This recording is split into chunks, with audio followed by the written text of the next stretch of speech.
It started like any normal Saturday morning. I was in my kitchen, sipping coffee, watching the live feed from the cameras I'd set up around my house. I like my privacy. Always have. And after years of designing security systems for others, I figured it was time to build the kind of setup for myself that could catch even the sneakiest troublemaker. Little did I know, I was about to catch someone all too familiar. My neighborhood's got an HOA. And not the friendly kind. These people, especially one of them, love to patrol the area like they're on some secret mission. You leave your trash bin out 10 minutes too long? You get a warning. A flower bed 2 inches over the line? Written notice. It was annoying, but I stayed out of it. As long as they stayed off my property, I didn't care what little rules they tried to enforce. But they didn't stay off. There was one woman in particular. Let's call her Nancy. She wasn't just nosy, she was obsessive. Always walking her little dog, always slowing down in front of my house. At first, I thought it was harmless. People are curious. I get it. My yard is well kept, private, nothing out of the ordinary except a couple of hedges taller than usual. But something about how often she circled my property gave me a weird feeling. That's why I added more cameras. I didn't tell anyone. Not even my neighbors. I installed a few motion-triggered sensors along the fence line and synced them to a private alert system I'd built myself. Every time someone got too close, I'd get a silent ping to my phone. Most of the time, it was squirrels or the mail carrier. Sometimes a neighbor's cat. No big deal. Then the alert started happening more often. Around the same time each day. Always between noon and 1. Always on weekdays. When most people are at work. The footage showed someone stopping near my back fence, just outside the view from the street. They'd pause, then move along. The angle didn't show their face clearly, but I recognized the body language. The way the arms moved. The little jerky step. It was Nancy. Still, I didn't say anything. I thought maybe she was just walking past, being her usual weird self. But I noticed something odd in the next few days. Tiny scratches near the top of the wooden fence. Like someone had been grabbing it. Climbing? Looking over? That's when I decided to add one more layer to the system, an infrared sensor aimed directly at the fence top. Completely invisible. It would tell me exactly when someone tried to climb or lean over. And wouldn't you know it? 2 days later, my phone pinged. I was in the garage, working on an old radio, when the alert came through. I dropped everything and pulled up the feed. And there she was. Nancy. Standing on a ladder. Right next to my back fence, trying to peek over like she was looking for buried treasure. I stared at the screen in disbelief. She'd actually brought a stepladder. Who even does that? I switched to the other angle. Her face was clear now, focused, squinting, completely absorbed in whatever she thought she was going to see in my yard. She had one foot up, then the other. And then, like something out of a cartoon, she lost her balance. The ladder wobbled. Her arms flailed. Down she went. It wasn't a huge fall, but it was enough to send her tumbling backward into the hedge. She landed hard. For a moment, she didn't move. I thought I'd have to call for help. But then she stood up, brushed herself off, and looked around like a guilty teenager who got caught sneaking out. She didn't know I'd seen everything. She didn't know every second had been recorded from multiple angles. Or that the system she'd just tried to outsmart had been designed by me, the guy who literally wrote the blueprint for the neighborhood's entire camera network. She grabbed the ladder and shuffled off like nothing happened. Now, I know what you're thinking. Why would someone go that far just to peek into someone's yard? What did she expect to find? I wanted the same thing. Maybe it was boredom. Maybe she convinced herself I was hiding something. Or maybe, and this is more likely, she just couldn't stand that I wasn't playing along with the HOA's little games. I didn't go to their meetings. I didn't follow their silly guidelines to the letter. I kept to myself, and that probably drove her nuts. But whatever her reason, she crossed a line that day. And she didn't even know the worst part yet. Because while she was brushing leaves out of her hair and limping home with her pride bruised, I was downloading the footage, backing it up, sending it to a secure drive. This wasn't just neighborhood gossip anymore. This was a violation. An actual attempt to spy. On private property. Using a ladder. And I was done keeping quiet. I didn't call her. I didn't knock on her door. I waited. I let her think she got away with it. Let her walk her little dog past my house like nothing happened. Let her smirk at me from across the street like she always did. What she didn't realize was the rest of the neighborhood was about to see a side of her they'd never seen before. And I was going to let the system speak for itself. I didn't just stumble into the world of home security, I built my career on it. For over a decade, I've been the guy people call when they want their homes locked down like Fort Knox. From custom camera setups to motion-triggered alerts, I've seen and installed it all. So, when the housing association hired a contractor to design a basic neighborhood-wide security system, guess who they brought in? Me. That's the funny part. Nancy had no idea that the very system meant to protect her property was designed by the same person she was trying to spy on. She thought she was being sneaky, doing something clever. But in reality, she was stepping straight into a trap I'd unknowingly created months earlier. One built with people like her in mind. When I first moved into the neighborhood, I actually thought the HOA system would be a good idea. Cameras at the entrances, license plate recognition for cars coming and going, and a few community alerts for safety. Standard stuff. I did my job, handed over the design, and got paid. But then I saw how they started using the system. Not for security. For control. Within weeks, neighbors were getting cited for things caught on camera, like leaving their garage open too long or trimming trees on the wrong day.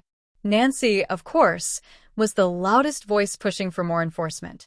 She didn't just want the neighborhood safe, she wanted it obedient. That rubbed me the wrong way. I don't like bullies. And I especially don't like systems that get twisted into tools for spying. That's why I never gave them full access to the tools I use myself. My personal setup? It wasn't connected to the HOA grid. It was mine. Completely independent. Encrypted. Off the record. While they were playing neighborhood watchdog, I was quietly building a system in my own home that could spot a fly landing on the mailbox from 30 feet away. Most of the sensors I used weren't visible. I embedded a few into my fence posts, hid others in the landscaping. Some were disguised as ordinary garden lights. All of them were connected to a private server in my basement. If someone crossed the perimeter, I'd know. If someone climbed a ladder, I'd know. If someone stood still too long on the sidewalk pretending to tie their shoe, I'd know. I didn't need this setup because I was paranoid. I needed it because I knew how these people operated. Take Nancy again. She wasn't the kind to confront people directly. No, she was subtle. Sneaky.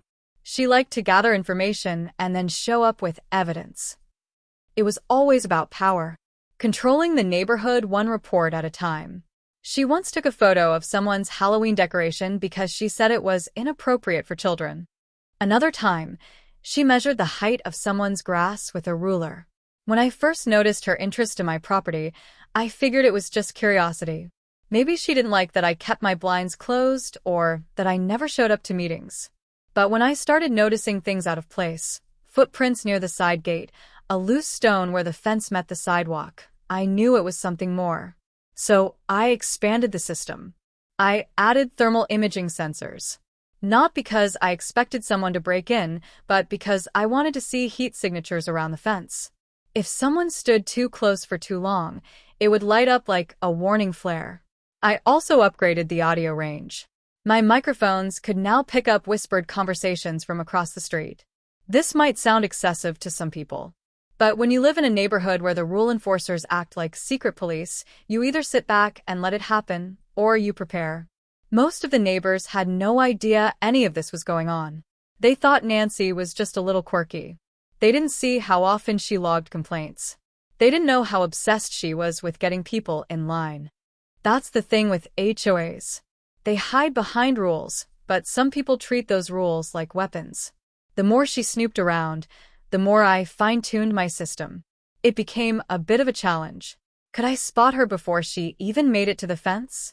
Could I predict her next move? I created a pattern log based on motion and timestamps. The system started to anticipate her walks, her pauses, the way she always looked over her shoulder before moving closer.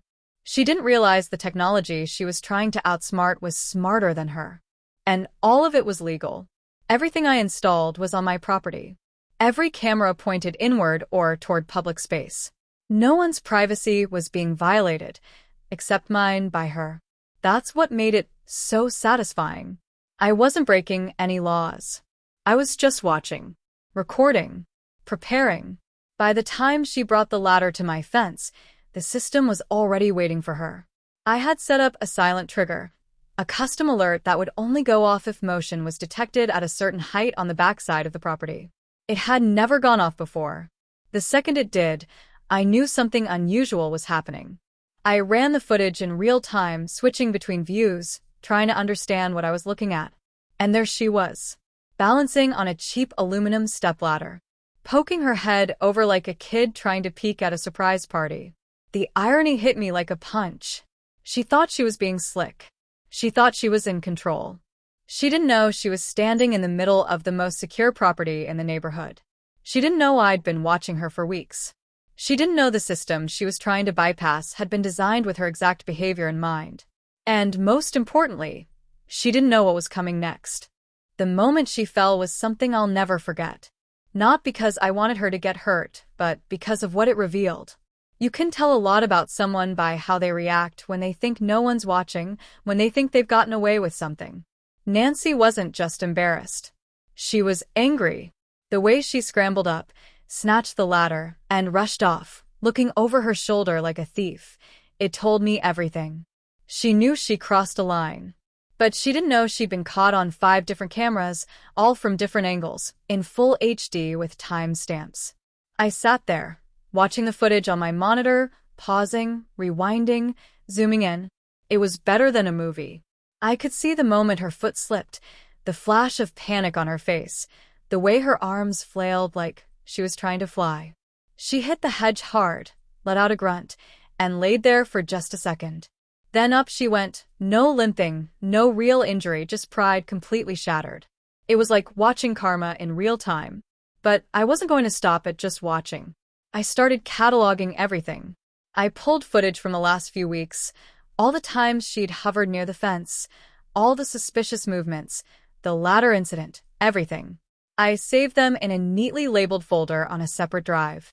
I even created a short compilation with a side-by-side timeline to show how consistent her behavior had been. If I ever needed to prove this wasn't a one-time mistake, I'd have it all ready. What struck me the most was how far she was willing to go just to get a look at my backyard. There was nothing special back there.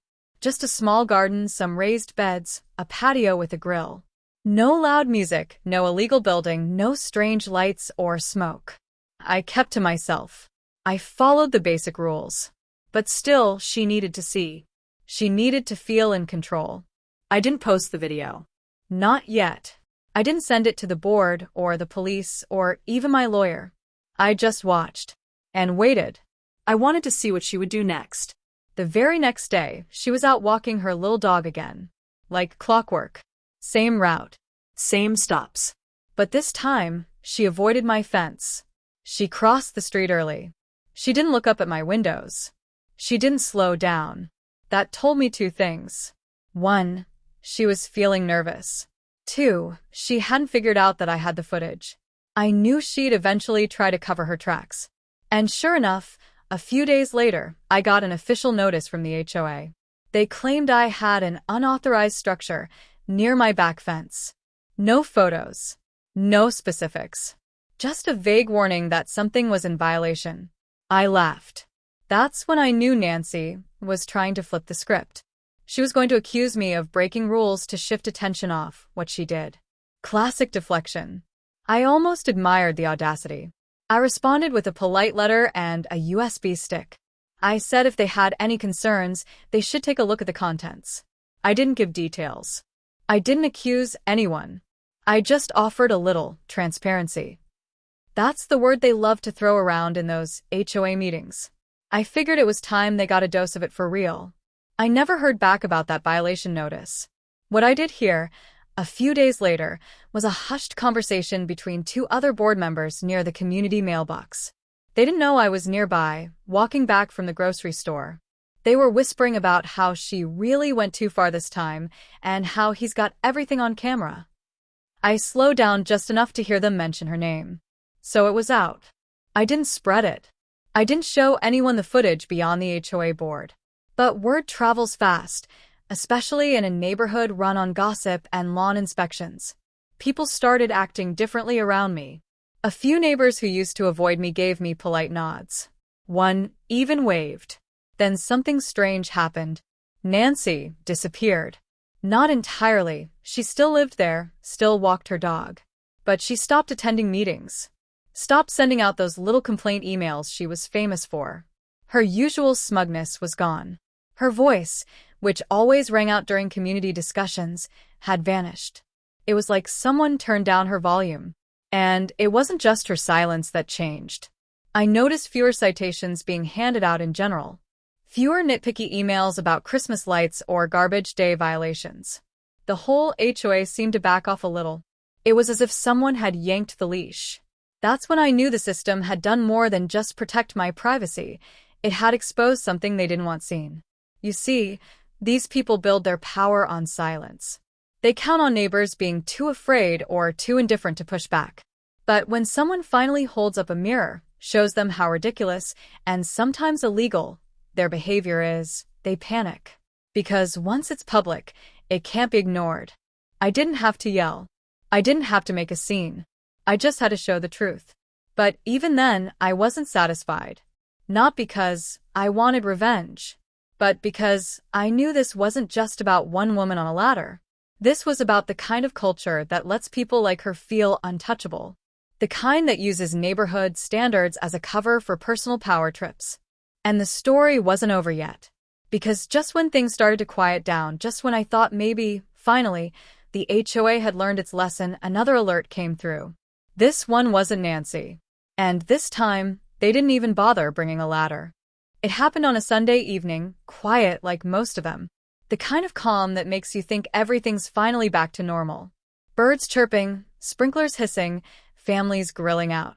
I was sitting in the living room with a cup of coffee, half watching some old rerun on TV, when my phone buzzed. Not a text. Not a call. A system alert. Zone 3 motion trigger. Northwest corner. That spot was usually quiet. It faced the alley between my house and the neighbors. I pulled up the live feed, expecting to see a raccoon or maybe a delivery guy turning around. But it wasn't that. It was a man. Hoodie pulled up, dark jeans, no dog, no jog, no reason to be there. He moved slow. Not casual, not in a hurry. Measured steps. He looked around, scanned the space, then ducked close to the hedge. The exact place Nancy had tried to peek in weeks before. Except this guy wasn't here to peek. He reached into his pocket and pulled out something, couldn't quite tell what at first, then leaned toward the fence. I zoomed in. Wire cutters. No hesitation. He snipped one of the support cables on the trellis that lined the fence edge. I watched in real time as a piece of the panel dropped a few inches.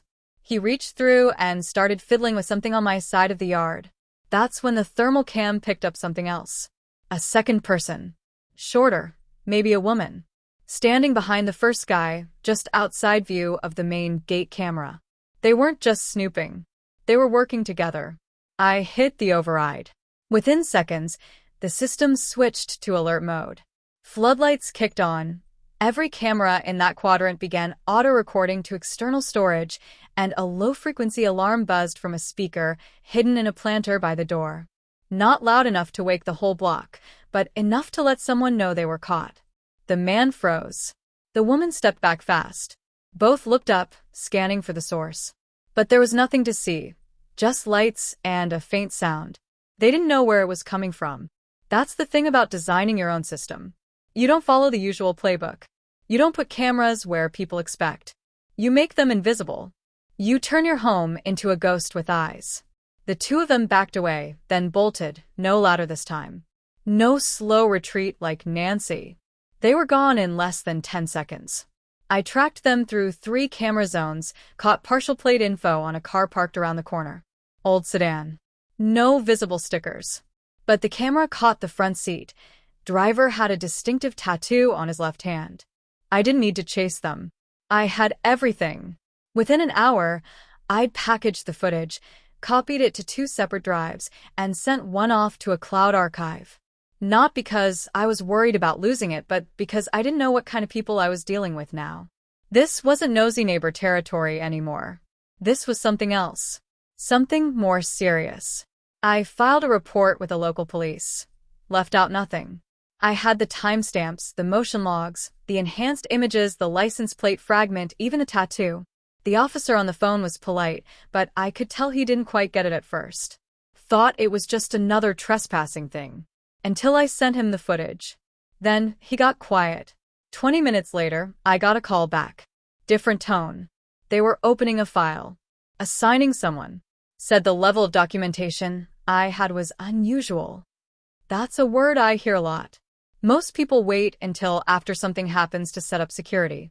I build it before anything starts.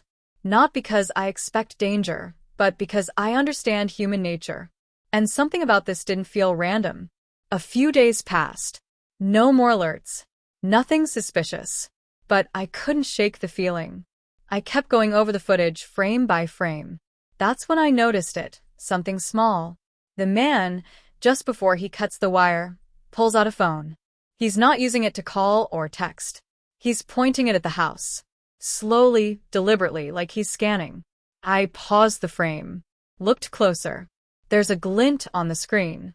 A small lens attached to the phone. Infrared scanner. They were checking for surveillance points. That's not something a typical trespasser brings along. It clicked then. This wasn't about my property. This was about my system. Someone knew how advanced it was. Someone wanted to map it, figure out where the weak points were if there were any. Not to break in, but to learn from it. Maybe replicate it. Maybe reverse engineer it. And that raised a whole new set of questions. Because very few people even knew what I'd built. The neighborhood had a watered-down version. The HOA board got the stripped-down plan. Only I had the full blueprint. So, who else knew? I started reviewing logs. Back when I installed the first system for the community, I had subcontracted part of the work. Just a few guys to run cable and help mount some hardware. One of them, Dave, had asked a few too many questions. Not the kind of guy who just wanted to get the job done and go home. He wanted specs. Brands. Software choices. I'd shut him down, kept the real stuff to myself. But maybe that wasn't enough. I looked him up. No trace. The company he'd worked for was dissolved a year ago. The website was dead. The license expired. His name didn't show up on LinkedIn or any public directory. That's not normal for a guy in contracting. Everybody leaves a footprint. Unless they don't want to be found. So now I had to wonder, was Nancy just a pawn? A nosy neighbor who stirred the pot? Or was she the bait? Maybe she was sent to probe the system. To test the perimeter. To see how far she could push before it responded. Her latter stunt had triggered a specific alert, one I hadn't used before. And that same alert type was what led to the most recent incident. Was it coincidence? Or was someone watching the watchers? I began pulling every log my system had stored from the past 2 months. Not just motion alerts, signal attempts, unknown pings, unauthorized access failures. There were 3 from unrecognized IPs. All within 2 days after Nancy's fall. Someone had tried to ping the system. Not from inside the house. Not from within the neighborhood. From out of state. Encrypted. Masked. But traceable. Barely. This wasn't just about fences and cameras anymore. This was bigger. Smarter. More deliberate. And I wasn't going to let it go. I didn't sleep that night. Not really. I tried, but my mind wouldn't shut off. It kept spinning, connecting dots I hadn't even realized were part of the same picture. Every time I closed my eyes, I saw that man's hand gripping the wire cutters, the glint from the phone scanner, the second figure ducking into the shadows. I wasn't scared, not exactly, but I was alert. The kind of alert you feel when you know you're being hunted, even if you're not sure why. So, I did what I always do when something doesn't add up. I built a map. Not a literal one, at first.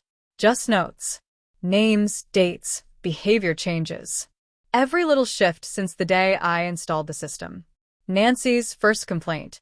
The odd questions from Dave. The 3 unknown IP hits. The bogus HOA violation. Even the friendly wave from the neighbor who'd never made eye contact before. It all started to feel like one long, slow escalation. I needed to know who was orchestrating it. So I started digging deeper into the contractor network. Not just Dave, but the whole team that had ever touched even one wire in this neighborhood. Cross-referencing names, company records, licensing boards. That's when I hit something strange. Two of the contractors had overlapping work histories with a firm out of Nevada, one specializing in surveillance consulting. Not home security. Not alarm systems. Surveillance. Corporate grade. Their website was vague, full of buzzwords like situational awareness and remote presence monitoring. But buried in the footer was something else. A client list. Mostly government adjacent. And one of those clients? A private HOA consultancy group that had been contracted to streamline compliance systems in several neighborhoods across the state. Now I had a reason to worry, because I realized something I hadn't wanted to believe before. My system might not have just been protecting my property. It might have been protecting something someone else wanted access to. Something they couldn't replicate. A custom setup, with layers and redundancies, and a design no commercial package had. They weren't trying to stop me. They were trying to learn from me. But instead of asking, they sent Nancy. Then the masked pair. And maybe more, still unseen. I needed more information. So I turned to the only place that still has footprints people forget they're leaving, public HOA records. Meeting minutes, budgets, community reports. Most of it's fluff, but sometimes people get careless. I downloaded every file from the last 2 years. Hundreds of PDFs, half of them scanned so poorly they were barely readable. I fed them into an OCR scanner, then set up keyword filters, surveillance, network, system, access, monitoring. And there it was. 3 months ago, before Nancy ever set foot on that ladder, there had been a private session, a closed meeting of the HOA board. The notes were short, but one line stood out. Discussion on incorporating advanced security architecture, awaiting proposal from third-party advisor. No mention of my system by name. But the timing lined up, because just 2 weeks later, Nancy started her little inspection walks. First once a week, then every other day, then every morning. I hadn't noticed it before, but the timeline matched perfectly. They were gauging my reaction, testing how I responded to subtle pressure. I thought I was ignoring her, but they were watching how I ignored her. The plan wasn't to break in. Not yet. It was to provoke me, to see if I'd panic, lash out, disable my own system out of frustration or fear of looking paranoid. When I didn't, they escalated. And that meant I had one major advantage. They still didn't know how much I knew. So I used it. I created a decoy, an external login portal that looked like the admin console for my system. A fake version, stripped down, just enough real-looking data to seem legitimate. Then I baited it, left it online for 72 hours, no password protection. Just sitting there, open on a dummy server. And right on schedule, someone accessed it. For separate times in a single day. Each time from a different IP. All masked through cheap proxy services. They scraped it, downloaded everything. Ran it through bots to pull structure and config files. Probably thought they'd hit the jackpot. But the moment they interacted with it, the system flagged their headers and pinged back silent packets. Harmless, but tagged. Like digital dye packs. And that's how I got them. The next day, I ran those pings through a tracker I'd set up just for this. It wasn't perfect, but it gave me a region, a rough location, and in one lucky instance, a bounce server that hadn't properly masked its real origin. It led back to a nondescript office suite. Outside the neighborhood. Outside the city. But not outside reach. The company registered to that suite didn't exist. On paper, it was a marketing firm. No employees listed. No website. No reviews. Just a single phone number that rang endlessly. But I wasn't calling. I was watching. And while I watched, I started locking down everything. Reinforcing the system. Hardening every layer. Rerouting data backups to encrypted tunnels. Shutting down anything I wasn't using. I even added redundancy nodes that would fake a breach response if triggered, smoke and mirrors, all by design. If they came back, they'd be walking into a hall of illusions. But there was one final move I hadn't made yet. Because while they thought they were watching me, I was already watching them. Remember the partial plate I caught? The sedan that picked up the two trespassers? I ran it through a few online forums where car enthusiasts help identify vehicles. I got hits. The make, the model, even a few videos from nearby gas stations that showed the same car, same tattooed driver. I matched it to a timestamp for my footage and cross-referenced it with public traffic cam feeds. Eventually, I got a name. And that's when everything snapped into focus. Because the man registered to that car wasn't just some hired hand. He was a former consultant for that same surveillance firm, the one with government ties. The one listed on the HOA's private meeting notes. I wasn't dealing with neighbors anymore. I was dealing with professionals. I watched the footage over and over again, frame by frame, second by second. Every movement, every glance, every hesitation was burned into my memory. I wasn't just analyzing anymore. I was studying them like a predator studies its prey. They thought they had the upper hand, that they were creeping up unnoticed, one shadow at a time. But every single step they took left a trace.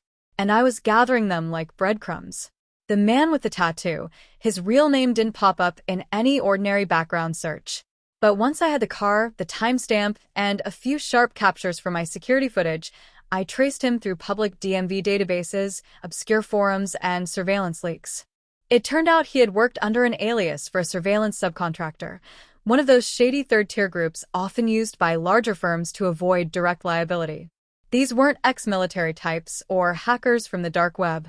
These were field techs trained to install and dismantle security systems quietly, legally, but efficiently. And yet here he was, moonlighting in my neighborhood, cutting into a private fence under cover of night. Which meant someone hired him. Someone with motive. Someone who saw my system as a threat, or an opportunity. I started noticing changes in the neighborhood, subtle ones. A car that kept parking 2 streets down, same model, same color, rotating plates. A new jogger who didn't sweat, didn't wear earbuds, didn't even carry a water bottle. Just looped the block slowly, always between 6:30 and 7 p.m. My cameras caught him passing by 5 times in 2 weeks. Never looked at the house.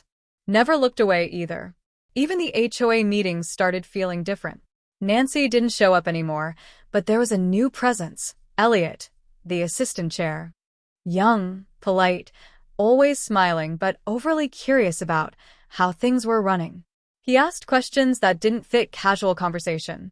Is your system still detecting squirrels at 2 a.m.? Or have you thought about syncing to the new neighborhood-wide server we're discussing? All innocent sounding, until you realized the only way he'd know about the 2 a.m. triggers was if he'd seen my internal logs. Which he hadn't, unless someone gave them to him. Or unless someone breached the system. That was the final nudge I needed. I ran a full diagnostic. Not the surface-level one. A deep, line-by-line crawl through every bit of code, every encrypted log, every backup file. It took hours. I had to stay up through the night just to finish parsing it all. What I found shocked me. A single line of code, buried in the update script for the remote monitoring tool, had been altered. Not replaced. Not deleted. Just rerouted. It silently copied every log file and sent it to a secondary location once every 2 weeks. Just once. Just enough to stay under the radar. The destination IP wasn't listed in the system. It didn't even trigger my outbound alert. That's how slick it was. They'd breached my system from the inside. It wasn't brute force. It was trust. Someone had slipped it in during the early days, probably during the HOA-sponsored install for the community. While I was busy managing the master controls, someone was injecting code into the secondary systems. Once I thought I had locked down. They must have planned this from the start. They knew what I was building. They watched as I set up firewalls, thought I was securing everything while they were already in the walls. They had seen everything. Every alert, every zone shift, every camera rotation. And now they were using that knowledge to map it all out so they could either dismantle it or sell it. But I wasn't going to let them. I scrubbed the code, rebuilt the core framework from the ground up, swapped every access key, rotated the encryption layers, even replaced physical hardware. It was like gutting a house and rebuilding the frame in a single night. Then I did something they didn't expect. I left a new backdoor open. On purpose. This one was cleaner, safer, camouflaged to look like the old exploit. And within 2 days, someone tried to use it. They logged in. I watched them browse the fake logs, access the dummy cameras, trigger a few scripted alerts. They probably thought they were back in control. What they didn't know was that this time, I was watching them in real time. Their mouse movements, their screen activity, their login times, their habits. I had flipped the script. They weren't breaching me anymore. They were feeding me everything. Over the next week, I pieced together their entire access routine. Every login came from the same 4 proxy servers. Every time they connected, they used the same timestamp pattern, early morning, between 3:30 and 4 a.m. Universal Time Coordinated.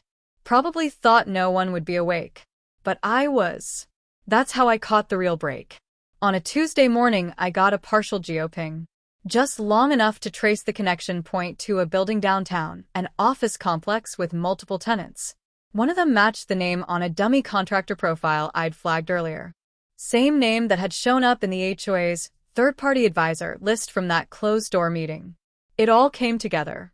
They had built an entire operation inside our neighborhood, using the HOA as a front, the contractors as their agents, and people like Nancy as eyes on the ground. They weren't just interested in my system. They wanted to expand it, commercialize it. Probably thought they'd package it and sell it to private clients. My years of planning, testing, refining repackaged under their brand. They underestimated me. They thought I was just some guy with a few gadgets in his garage. They didn't realize I was already 5 steps ahead. That every time they moved, I moved first. That the system they thought they were studying had turned into something else. Not a defense tool, a trap. And they had just walked deeper into it.